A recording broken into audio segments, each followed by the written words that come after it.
जय सिया राम। श्री रामचरितमानस के अंदर बाबा तुलसीदास जी ने कहा है कि कर्म प्रधान विश्व कर रागा, जो जस करहि तस फल चागा। कि कर्म प्रधान है, सबसे बड़ा कर्म ही है। जो जैसा कर्म करेगा उसको वैसा ही फल मिलेगा।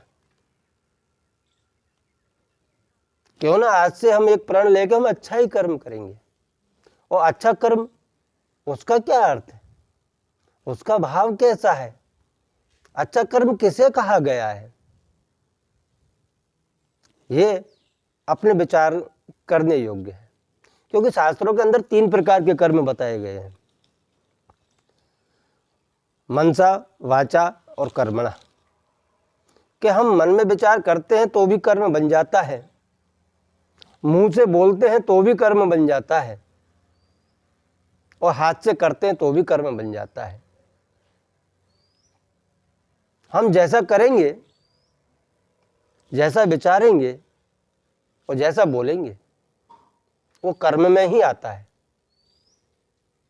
मैंने बहुत से लोगों को सुना है, आते हैं मेरे पास और कहते हैं कि हमने जीवन में कभी किसी का बुरा नहीं किया, फिर भी हम दुखी हैं। इस दुख का कारण क्या है? पर भाई, आपने इस जन्म में नहीं किया, पर पूर्व जन्म के हमारे शास्त्र बोलते हैं कि जीव जब इस दुनिया से जाता है तो कुछ लेकर के नहीं जाता, बस एक ही चीज लेके जाता है, अपने कर्म साथ में लेके जाता है, और उन्हीं कर्मों का फल अपने भोगना पड़ता है। अब आप कैसा कर्म करके जा रहे हो वो आपके ऊपर डिपेंड करता है। मैंने सुना है कि मन में विचार करोगे ऐसा ही फल मिलेगा। आप किसी का बुरा नहीं कर रहे हो, बुरा बोल भी नहीं रहे हो, लेकिन मन के अंदर आप विचार कर रहे हो बुरा, तो उसका परिणाम बुरा ही आएगा। जैसा बीज हम डालेंगे, वृक्ष भी ऐसा ही होगा और उसके अंदर फल भी ऐसा ही आएगा। तो क्यों ना अपने अच्छा कर्म किया जाए, क्योंकि इंसान का खाली कर्म करने का अधिकार है, उसका फल देना परब्रह्म पर छोड़ दो, भगवान पर छोड़ दो कि वो कौन सा फल देगा। क्योंकि कर्म आपने किया है ना भाई, आप कैसा कर्म कर रहे हो वो तो कैलकुलेटर लेकर के ऊपर बैठे हुए हैं, उसी के हिसाब से आपको फल मिलेगा। गीता जी के अंदर श्री कृष्ण भगवान ने भी कहा है, कर्मण्ये वादुकारस्ते महाफलेषु कदाचन। कि हे अर्जुन, तुम कर्म करो, फल की इच्छा मत करो। इसलिए फल तो भगवान ही देते हैं, अपने को विचार करना है कि अपने को कर्म कैसे करने हैं। किसी का बुरा विचार भी नहीं करना चाहिए, किसी को बुरा बोलना भी नहीं चाहिए, और हाथ से भी किसी का बुरा नहीं करना चाहिए। एक मुझे बहुत पुरानी बात याद आती है। मेरे गुरु महाराज जी कहते थे कि बेटा, तुम जैसा करोगे वैसा फल आपको मिलता है। क्या एग्जाम्पल माटे, एक एग्जाम्पल के लिए अपने एक ही खिड़की पर जाकर के बार बार चिल्लाओगे तो आपका कितना भी कट्टर दुश्मन क्यों ना हो,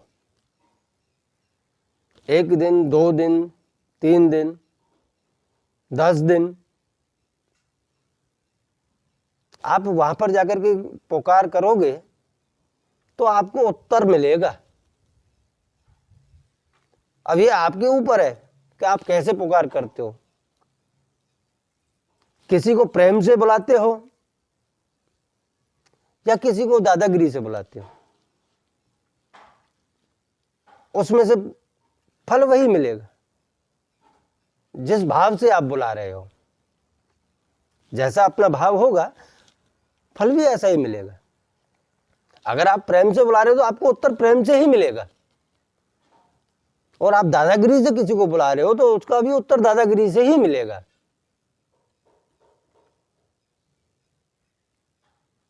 इसलिए अपने को विचार करना चाहिए कि हम कैसा कर्म कर रहे हैं, समाज के अंदर कैसा प्रभाव छोड़ रहे हैं। एक इंसान है, पूरे जीवन बुरा कर्म किया और लास्ट में चला गया धरा ऊपर से, तो बाद में लोग उसके कोई बड़ाई नहीं करने वाला, सभी को एक शांति मिल जाएगी कि बहुत बुरा इंसान था, चला गया तो अच्छा हुआ, पूरे गांव को शांति मिली। और एक जीव है कि पूरे जीवन उसने सत्कर्म किए,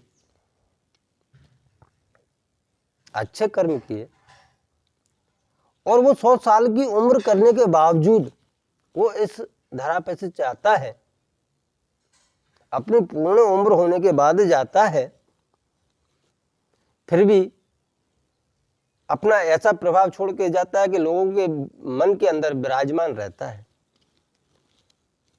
और पूरा गांव उसको याद करता है। क्या अभी तो उसकी क्या उम्र थी, 2 4 5 वर्ष और निकाल के जाता तो अच्छी बात है। वो लेखा जोखा है, कर्मों का है। हम जैसा बो करके जाएंगे फल भी ऐसा ही मिलेगा।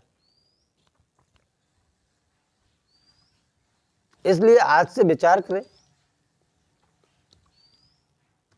कि हम किसी से का अच्छा नहीं कर सकते, पर किसी का बुरा भी नहीं करना चाहिए।